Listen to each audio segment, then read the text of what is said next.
안녕하세요. 오토헤럴드 김우식입니다. 오토헤럴드의 자동차를 읽다. 오늘은 최근 다녀온 이 상하이 모터쇼 얘기로 준비를 했습니다. 상하이 모터쇼, 베이징 모터쇼하고 매년 번갈아 가면서 열리는 세계 최대 모터쇼 가운데 하나죠. 올해 상하이 모터쇼에는 완성차 포함해서 2천여 개 업체가 참가를 했는데요. 세계 최초로 선보이는 모델, 그러니까 월드 프리미어가 100개가 넘을 정도로 굉장히 큰 규모로 이렇게 치러지고 있습니다. 그동안 뭐 제네바 모터쇼나 프랑크푸르트 모터쇼나 또 파리 모터쇼나 이런 곳에 아예 참가를 하지 않았거나 아주 소극적으로 대응했던 브랜드죠. 뭐 볼보나 포드 같은 브랜드도 이번 상하이 오토쇼에는 참가를 했고요. 또 슈퍼카 브랜드 대부분도 참가를 해서 중국 자동차 산업이 갖고 있는 어떤 그런 파워 그런 것들을 실감하게 했는데요. 오늘은 올해 상하이 오토쇼를 참관하면서 느낀 점 간단하게 정리를 해드리겠습니다. 뭐 과거 중국에서 열리는 모터쇼를 보면 어딘지 뭔가 많이 본 듯한 그런 짝퉁차를 많이 볼 수가 있었죠. 대표적으로 마티즈 짝퉁차로 유명했던 체리, 또 뭐가 진짜 레인지 로버인지 구분하기도 힘들었던 랜드와인드라는 것도 있었고요. 또 상환, 뭐 지리, 뭐 대부분이 그런 짝퉁차를 아무렇지도 않게 이렇게 버젓이 전시를 했던 것이 이 중국의 모터쇼였는데요. 뭐 작년 베이징도 그랬고 올해 상하이에서는 이 짝퉁이 아니라 오히려 깜짝 놀랄 수준의 디자인을 많이 만나볼 수 있었습니다. 자주 브랜드라고 그러죠. 베이징 현대나 상하이 폭스바겐 같은 합작사 말고 이 중국 브랜드, 토종 브랜드, 특히 이 최근에 등장한 이 신생 업체의 디자인은 어떻게 보면 오히려 매력적이다, 뭐 이런 생각이 들 정도로 디자인 수준이 굉장히 높았습니다. 그 중에서도 뭐 아이코닉, 또 호존, 니오, 링크앤코 뭐 이런 신생업체의 디자인은 지금 뭐 글로벌 시장에 나와서 경쟁을 해도 전혀 손색이 없다, 뭐 이런 정도의 생각이 들 정도로 디자인이 꽤 뛰어났는데요. 그 중에서도 아이코닉이라는 회사는 디자이너 팀을 20대로만 구성을 해서 컨셉트카를 만들고 또 자동차를 전시해서 특히 많은 주목을 받았습니다.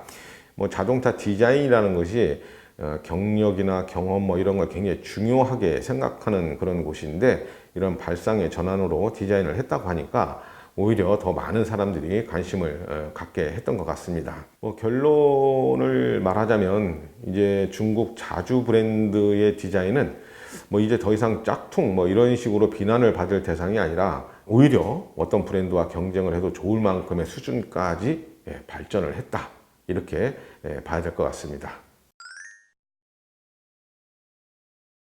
중국은 세계 최대의 전기차 시장이죠. 거리를 보면 이륜차, 승용차, 버스, 정말 수많은 전기차를 볼 수가 있습니다. 작년에 118만 대가 팔렸고요. 올해는 200만 대 이상 팔릴 것이다, 이런 전망들이 여러 곳에서 나오고 있는데요. 이렇게 큰 시장이다 보니까 중국 브랜드는 물론이고 해외 메이커들 대부분도 이번 모터쇼를 통해서 전기차를 알리는데 굉장히 많은 신경을 쓰고 있었습니다. 자, 그런데 이 중국 브랜드의 전기차를 해외 메이커가 공략하는 것이 그렇게 쉽지는 않아 보였습니다. 이 지리가 만든 G11이라든가 또 카르마의 슈퍼 전기차, 또 샤오펑이라는 곳에서 만든 P7, 그리고 이 중국 최대의 전기차 제조사죠. 이 BYD가 만든 양산차나 컨셉트카 이런 모델들은 디자인도 상당히 뛰어났지만 항속 거리나 첨단 장치의 적용 이런 여러 가지 이 스펙 면에서 절대 뒤지지 않는 그런 품질을 갖고 있었습니다. 무엇보다 전기차가 굉장히 다양하고요. 그리고 가격 면에서 수입차 대비 확실한 경쟁력 우위를 갖고 있었는데요. 벤츠, BMW, 폭스바겐, 현대차, GM 여러 글로벌 메이커들이 전기차를 내놓기는 했지만 전기차보다는 다른 모델들을 전면에 내세우면서 약간은 한 발 뒤로 빼있는 그런 모습들을 많이 봤는데요. 중국 정부가 전기차 구매 보조금을 줄이거나 아예 없애겠다 이렇게 얘기를 했지만, 이 토종 브랜드들은 오히려 이 자부담으로 구매 지원금을 지원을 해주고 또 가격을 내려서라도 전기차 시장을 키우겠다, 뭐 이런 전략들을 확실하게 내놓고 있기 때문에 글로벌 메이커들이 전기차 시장에서 중국 토종 브랜드하고 경쟁을 하는 것들이 앞으로도 점점 더 쉽지는 않을 것 같다는 생각을 좀 해봤고요. 무엇보다 글로벌 메이커들이 전기차 라인업이 또 굉장히 부족하거든요.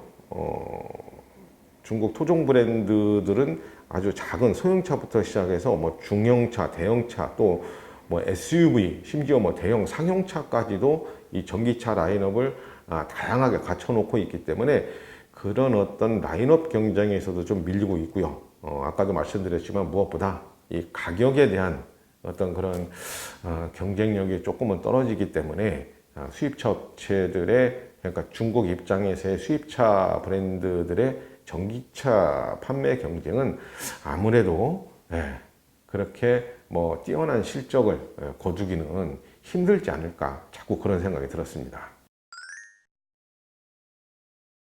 앞에서도 얘기를 했지만 중국 자동차 시장에서 올해 합작사의 어떤 고민 상당히 더 깊어질 것으로 이렇게 보였습니다. 중국 자동차 연간 판매량을 보면 작년 기준으로 2270만 대 뭐 요 정도 팔았는데요. 이 가운데 상하이 폭스바겐하고 이치 폭스바겐이 409만 대, 410만 대 가까운 차를 팔았습니다. 두 곳 모두 상하이하고 현지 업체와의 어떤 그 합작사인데요. 중요한 것은 상위 10개 브랜드, 그러니까 판매량 순위로 상위 10위까지의 브랜드가 판매한 자동차가 1254만 대인데, 이 가운데 중국 자주 브랜드는 지리, 장성, 장안, 요 세 개 브랜드밖에 없었습니다. 그렇기 때문에 이 합작사의 중국 전체 판매 비중이 56.6%, 과반수를 넘죠. 아직은 절대적이라고 볼 수가 있는데, 앞에서 설명을 드린 것처럼 중국 토종 브랜드 그리고 또 신생 브랜드의 어떤 그런 그 비약적인 발전 속도로 봤을 때 조만간 합작사 비중은 떨어지고 중국 자주 브랜드나 뭐 이런 신생업체들이 치고 올라오면서 조만간 그 어떤 비중이 역전되지 않을까, 그게 생각보다 좀 빠르게 이루어지지 않을까, 뭐 그런 생각도 좀 해봤습니다. 자, 이런 전망에 좀 더 설득력을 가진 그런 이유들이 좀 있습니다. 중국은 지금 미국하고 무역 분쟁을 벌이고 있죠. 또 경기 침체, 내수 위축 이런 얘기들도 많이 나오고 있습니다. 아무래도 이렇게 되면 중국 소비자들은 좀 더 저렴한 차를 많이 찾게 되겠죠. 또 유지비 부담이 적은 전기차를 찾게 될 겁니다. 어떤 가격 경쟁력에서 수입 그 합작사 뭐 이런 브랜드들의 경쟁력이 뒤로 밀려날 수밖에 없는 건데요. 그리고 사실 더 중요한 거는요, 중국 자주 브랜드의 품질 향상이 생각보다 엄청나게 빠른 속도로 올라가고 있다는 겁니다. 싼 가격에 비슷한 품질, 뭐 다 그렇지는 않겠지만, 그렇기 때문에 많은 중국 소비자가 굳이 비싼 가격에 수입차를 사지 않을 거라는 생각이 좀 들었고요. 자, 우리 현대 기아차도 중국 시장에서 굉장히 많은 고민을 하고 있죠. 따지고 보면 굉장히 한때 잘 나갔던 브랜드죠. 뭐 연간 100만 대 이상, 현대차 하나 가지고 중국에서 한 100만 대 이상 판매를 했으니까 현대차 전체 글로벌 시장의 어떤 그 비중으로 따지면 10% 이상을 차지했던 그런 어마어마한 시장이었습니다. 그런데 뭐 사드 사태 이후에 판매가 곤두박질을 쳐서 2017년, 2018년 한 70만 대 수준에 머물렀고요. 올해 1분기 한 10만 대 정도 팔았거든요. 그러면 올해는 50만 대 판매도 이렇게 좀 어려워 보이는 그런 시장이 됐습니다. 중국 시장의 변화에 현대차가 이게 좀 어떻게 보면은 효과적으로 대응을 하지 못한 그런 원인도 찾아봐야 될 것 같습니다. 현대차는 그동안 왜 이렇게 판매가 부진하냐 물어보면 사드 얘기를 많이 했거든요. 근데 사실은 뭐 사드의 어떤 그런 후유증이 아직은 남아 있을 수는 있겠지만, 지금은 사드 후유증보다는 중국 내부적인 어떤 그런 문제들이 더 많은 영향을 주고 있기 때문에 현대차도 그런 부분에서 해법을 좀 찾아야 될 것 같다는 생각이 들고요. 이 합작사나 이 수입사들이 뭐 갖고 있는 그런 고민들이 현대차만 갖고 있는 건 아니거든요. 다 공통적으로 갖고 있는 그런 지금 딜레마인데 중국 시장에 투자는 많이 해놓고 지금 와서 이게 어떤 그 판매 부진이 계속 심화가 되고 있다 보니까 공통적으로 그런 고민들을 많이 하고 있는데요. 현대차가 그들보다는 좀 더 빨리 선제적으로 대응을 해서 하루라도 빨리 해법을 찾아낼 수 있기를 기대를 하고요. 자, 오테르드의 자동차를 읽다. 오늘은 여기까지인데요. 중국 시장이 약화되면 현대차는 정말 큰일 납니다. 그렇게 되면 우리나라 전체 자동차 산업 자체가 상당히 위험한 상황에 빠질 수 있기 때문에 거듭 말씀드리지만 자꾸 사드 핑계 대지 말고 좀더 내부의 어떤 문제점들을 잘 파악을 해서 잘 대응해 나갈 수 있기를 다시 한번 기대를 하겠습니다.